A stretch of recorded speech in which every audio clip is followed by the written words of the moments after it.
order to do well on your exam, it's absolutely crucial that you master the rules of fractions. There are 6 basic rules of fractions that you have to understand.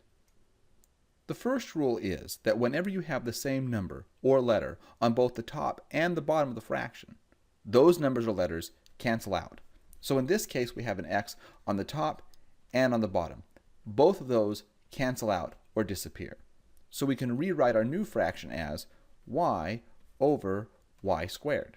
You'll recall that from the exponent video, y squared is actually equal to y times y.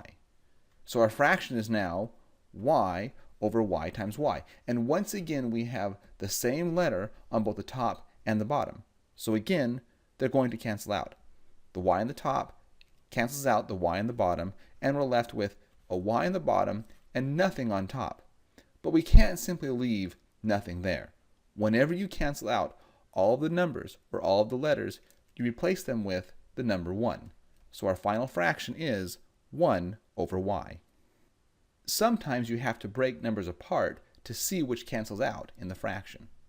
In this case, we can rewrite 15 as 3 times 5. And then our fraction of 3 over 15 can be written as 3 over 3 times 5. And then we can easily see that the 3 on the top will cancel out the 3 on the bottom. And then we're left with a 5 on the bottom and simply a 1 on top. So our final answer is 1/5. When it comes to canceling things out in a fraction, it's important to remember that addition or subtraction signs ruin everything. According to what we did in our last fractions, we could rewrite this 4x as 2 times 2 times x. And the bottom we could write as 2 times 5. So we could rewrite the entire fraction as 2 times 2 times x plus another x. And the bottom we would simply have 2 times 5. And you might be tempted to cancel the 2's out because from what we've learned we have a 2 on the top and on the bottom. But the rule with addition is you can do whatever you want with multiplication and division, but you have to do the same thing to both sides of the addition sign. And since there's no 2 on the right side of the addition sign, we cannot cancel the 2's out. If, however, the equation had been 2 times x plus another 2, and that was divided by 2, in that scenario, we could cancel out the 2's because there's a 2 on both the left and the right side of the addition sign. So all those 2's would cancel out. And we'd be left with x plus 1. Because whenever you cancel everything out, you have to leave a 1 behind. Sometimes you can do your math correctly, but still your answer won't match any of the choices on your exam. That's because there are a few different ways to write fractions. One is called an improper fraction, and that's when the top number is larger than the bottom. Oftentimes, that's fine on your exam. Other times, they will want you to convert that improper fraction to a compound fraction. And this is how that works. 7 over 3 is the same thing as 7 divided by 3. And if we do the longhand arithmetic, 3 goes into 7 2 times, with the remainder 1. In this case, the 2, or the quotient, that's going to become your whole number. The remainder, that's your new top number, or the numerator in your fraction. The 3, well, that stays the same as before. So your new number is 2 1/3, which is the exact same thing as 7/3. Other times a problem may start with a compound fraction, and you'll want to convert that to an improper fraction just to make your math easier. The last time we used division, so this time we're going to use multiplication. You start with your denominator, or the bottom number in your fraction, and multiply that times the whole number. In this case, 6 times 4. Then you're going to add that number to whatever number is on the top, or the numerator. So now we have 24 plus 1. That is the new numerator on your fraction. So our fraction becomes 25, and the 6 on the bottom does not change. So our fraction is 25/6, and that's the exact same number as 4 1/6. When you're adding fractions, the first step is to keep the denominator the same. In this case, they've made it really easy for us. Both fractions have a 5 in the bottom. So we can rewrite the fraction as 1 plus 2 over the same denominator of 5. So our final answer is just 3 over 5.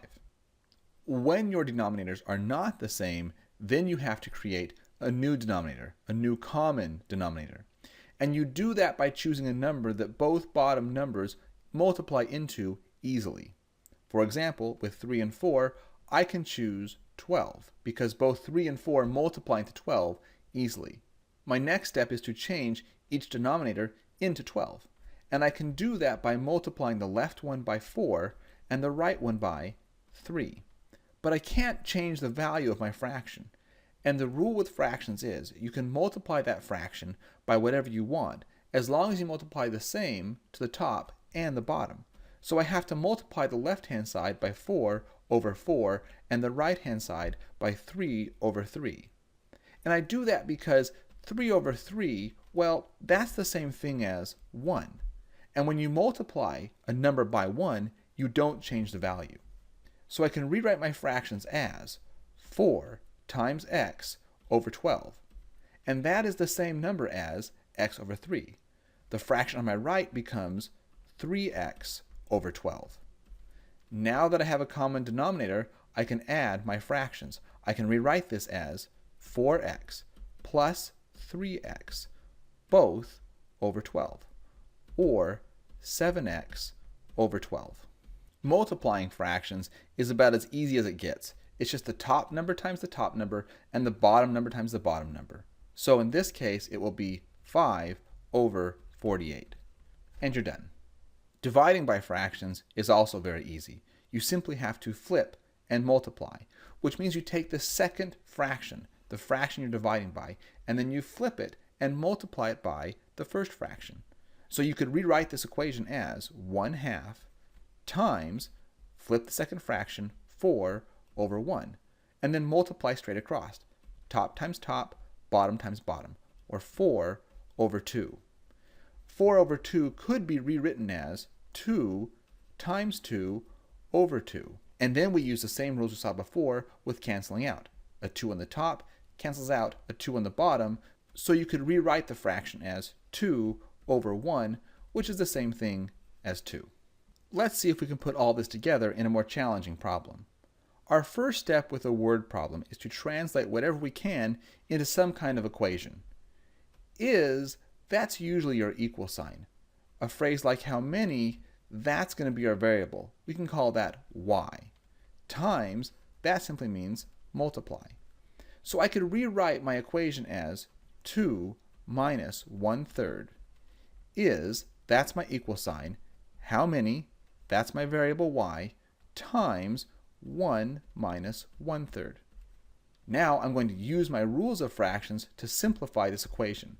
Since I'm subtracting on the left, I need to have a common denominator. I could rewrite 2 as 2 over 1. And then I'm going to multiply both the top and the bottom of that fraction by the number 3.